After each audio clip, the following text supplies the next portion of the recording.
Hello learners, welcome to Nios Studio. I am Dr. Sona Ahuja, Associate Professor.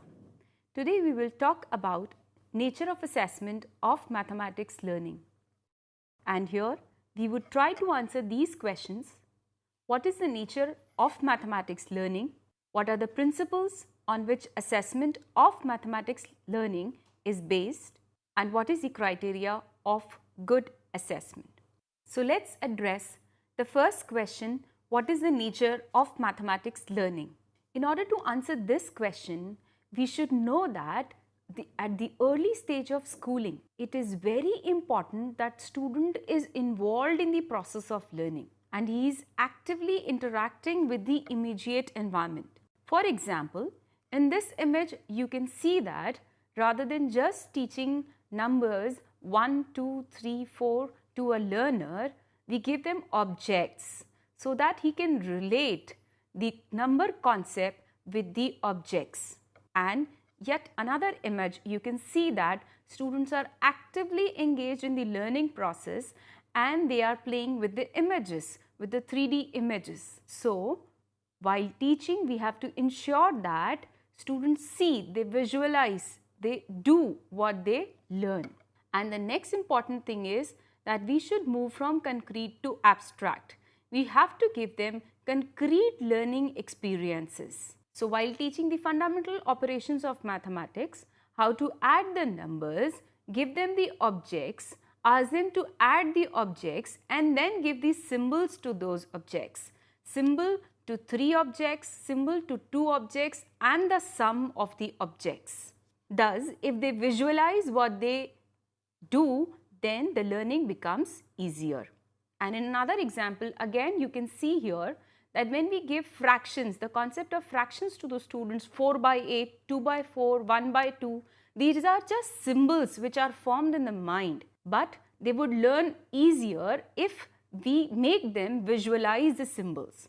You can give them the pieces, break into half, break into again one more halves, that is 2 quarters or 4 quarters of the entire whole, or even breaking further into pieces, thus giving them the concept that half is equal to 2 by 4 which is equal to 4 by 8.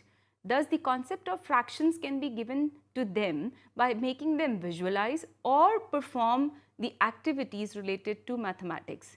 This contextual understanding will help them to master the basic conceptual framework.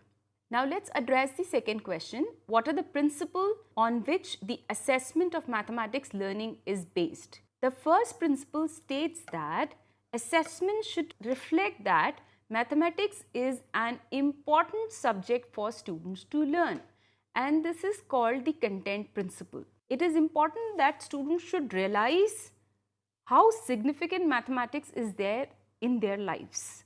Without understanding the importance of mathematics, it is like they are just groping in the dark. They don't know what they are learning.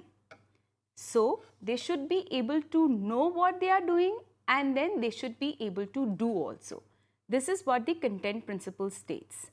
The second principle for assessment is learning principle, which states that assessment should provide learning opportunities as well as opportunities for students to demonstrate what they know and can do. Thus, it creates the meta-awareness in students.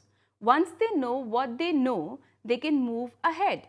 Once they know what they do not know, they can solve those problems or discuss with the teacher their problems and they can learn. Thus, then they can know what they don't know and they know what they know. So this is the learning principle. They should know the status of their learning. And this also helps teachers to design the instructional strategies for the students. If student is able to perform a problem, to solve a problem, to learn a concept and teacher knows through assessment that student is able to do this, then teacher can move to the next concept.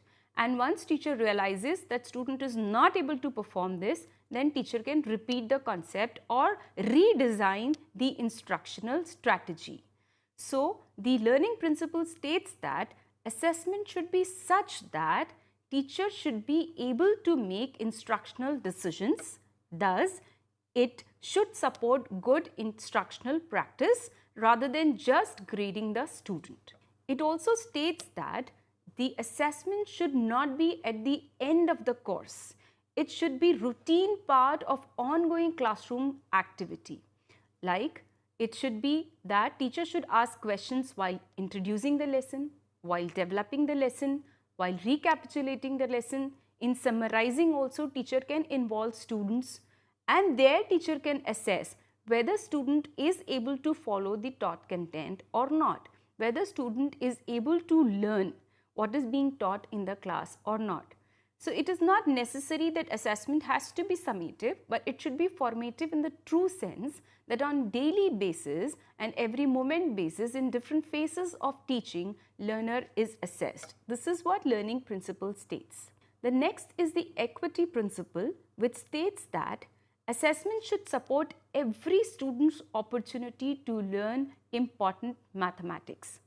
We should not define students by their performance, that these are bright learners, average or slow learners.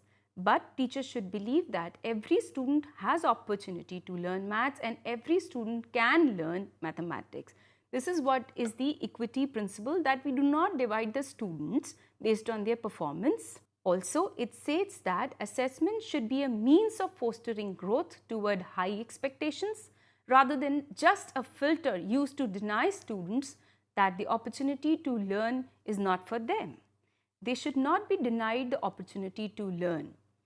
Usually what happens is, when students get the score of their performance, they think that the highest scorers can perform in mathematics and low scorers cannot. So they deviate from the subject and they leave out from that subject. But we should not do this filtering through assessment. Assessment has to be used for improving and knowing the student's status of the learning. Also, the equity principle says that different approaches should be used in the assessment, like essay type or long type questions, short answer questions, objective type questions, or oral to performance tests. And then it should have adaptations for bilingual students, like English may not be the language of all the students. Others may be speaking in their mother tongue or Hindi or some regional language. Then they should also be accommodated in the assessment. There should be adaptations for students with special needs. If there are slow learners, then the question paper should be such that there are some easy questions also. So there should be kind of normal probability curve which states that the number of questions with difficulty level easy to high should be equal. Easy questions and very difficult level questions should be same, and then there should be most of the students of the moderate difficulty level, so that it addresses all different kind of students and it makes it inclusive for them. Now, the next question is, what is the criteria of good assessment? Good assessment is the one which provides information about assessment process to all those affected by it. That is, if teacher is using the assessment, then she should get the feedback about her instructional strategies. If student is being the part of the assessment process, then he should get the input or the output, that how his performance is, the status of his learning. So it should have sufficient information for both teachers and students. Also, teachers should be active participants in all phases of assessment process. Now, there are different phases of assessment process, right from the planning to evaluation and the follow-up. So, it's not the duty of the teacher just to prepare the question paper, but to plan in advance so as to be inclusive and comprehensive. Inclusive, we just discussed, that is, it should be prepared according to the learning levels of all different kinds of students in the class, and it should cover entire content. Coverage of the content should not be biased. All the topics should be equally covered, and there are such other aspects which we will study in other classes. So it has to be comprehensive, well planned, and then the second phase is the implementation. When student is performing the sums or the exam, at that time also teachers should not only invigilate the class to check that students are copying or not, but should also see how students perform the test. what strategies students is using, what is his mental state, does he get nervous with certain types of questions, there are any behavioral problems if student faces when he sees a question paper. So during the implementation phase also, teachers should be very active and actively monitor the students' performance and students' progress. And after that, wherever there are problems in the different areas of different students, teachers should give the appropriate follow-up, also the remedial teaching wherever required. So in short, teacher has to be active in all phases of the assessment process. Assessment should provide valid interference, and by validity here we mean that it should measure what it ought to measure. Teacher prepares the assessment with some objectives, and these objectives are based on the learning objectives teacher has stipulated for the course. All these learning objectives should be measured by the assessment instrument developed by the teacher, and then this assessment instrument is called valid. That is, it measures all the learning objectives predefined for the students of that level. Assessment should be open to scrutiny and modification. Teacher has not to be closed, that if once teacher has evaluated the assessment, then there can be no change. If student comes to teacher that he is not satisfied with the marks, he should be shown the answer sheet. If student does not see the answer sheet after the evaluation, he does not get the feedback. He does not know where he has committed errors, where he is wrong. So it is very necessary that after evaluation, teacher should show the answer sheets to the students and let him go through the each and every step, each and every marking, scoring that teacher has given to that answers. And if student is not satisfied, teacher should be open to discuss his queries related to assessment and should be open if student has some points which are valid to the modification, so that it does not just give him the score but actual status of his learning process. There should be ample opportunities to identify areas of learned and not learned. That is, as we said, it should give the meta-awareness to students to know what he has learned and to know what he has not learned. Once he knows what he has learned, he can strengthen those areas, and this motivates him to learn maths more. And once he knows what he has not learned, he can improve upon, or he can put his energies in those directions, in those areas which he has not yet learned. So assessment should provide the opportunities to the students for this meta-awareness of their performance. It should contribute to the goal of mathematics learning, that is, it should meet the objectives for which mathematical instructions are designed. It should overcome the passive view of rote learning, that is, while preparing assessment, we should be careful that we do not only add recall type of questions, but we should also address the objectives of higher order thinking like evaluation, understanding, comprehension, analysis, creating, and so on. So we should not only have questions like who has given this formula or what is the formula, which just emphasizes on the rote learning. Student has crammed the formula. He remembers that profit is this, selling price minus cost price, but he does not know the concept. So he would just reproduce the formula, whereas he must not have learned the skill where to use the formula. So it should be taken care that when we design assessment, we not only assess the recall ability of the learner, but his other higher order abilities also. Then it should indicate what students should learn. The assessment should clearly inform students the areas in which he needs to improve. There should be appropriate sequence of mathematics learning. You must have seen when you were in schools that each textbook has a sequence of chapters, and we don't say chapter X, chapter Y, rather we say chapter 1, chapter 2, chapter 3. This is because all the content in different subject has logical and psychological order. There are certain concepts which are to be learned first and which are to be learned later. So assessment should address this also. The concepts which are to be learned first should be assessed first. So there is a proper sequence which is to be followed while assessing mathematics learning. Assessment should be experiential and contextual. Can you think, what does it mean?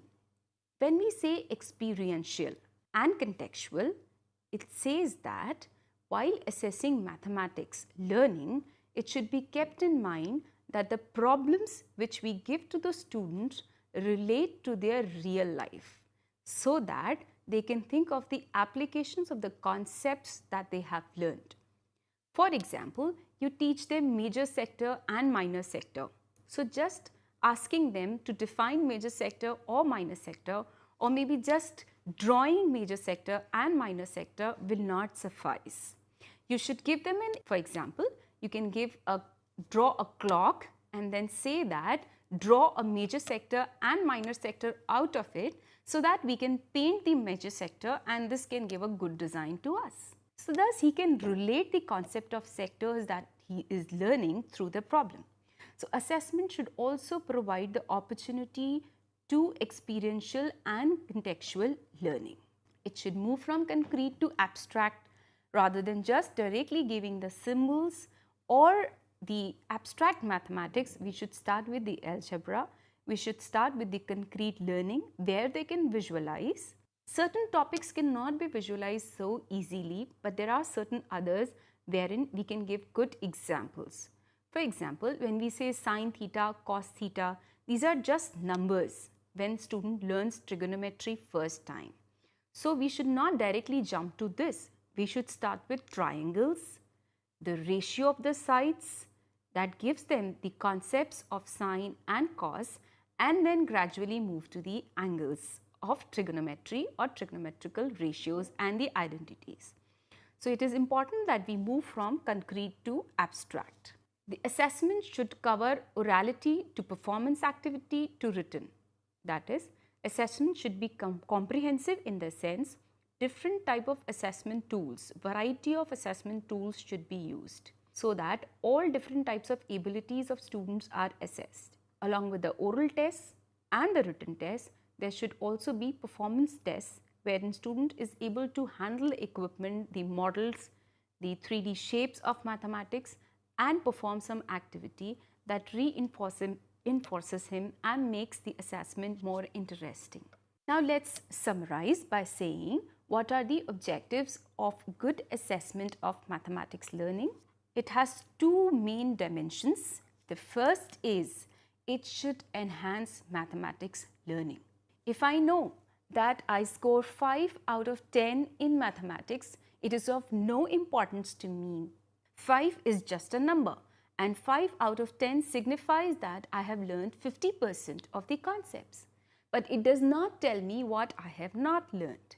So assessment should provide the ample opportunity to a learner to know what he has learned and what he has not learned. Thus, one of the important objectives of assessment of mathematics learning is enhancement of learning. And the second is useful for the teacher to support good instructional practice. Teacher should also get feedback on his instructional strategies, whether she has to redesign the instructional strategies or she can continue using the already used instructional practices. Suppose 80% of my students are not able to perform certain kinds of problems or certain kinds of concepts are not clear to it. It is clear that I have to change my strategy for that, because 80% of students not performing means majority of students have not performed. And for other examples, say that there is a concept, see again profit and loss, and just 20% of students, or say less than that, 10% or 15% of students are not able to perform in that. That means instead of entirely redesigning my instructional strategy, I have to work on the students and identify if they have particular problems, and I will have to redesign my strategies for them also. Maybe I can diagnose the weakness areas and provide them the remedial teaching. Thus, the assessment not only provides feedback to the student but also to the teacher, which helps teacher to improve his instructional strategies. Now, assessment has to be comprehensive, that is, all content should be covered, all topics prescribed for that period should be covered, and then all learning objectives should be covered. As we discussed, the hierarchy of learning objectives, right starting from the recall to application and to creation, should be covered, and variety of assessment tools should be used to make assessment more interesting and user friendly. At the end, we would say that learning objectives and instructional strategies have continuous interaction in them. Whatever learning objectives are there, according to that we design instructional strategies, and this integrated approach we also adopt for learning objectives and assessment. The assessment is purely based on the learning objectives.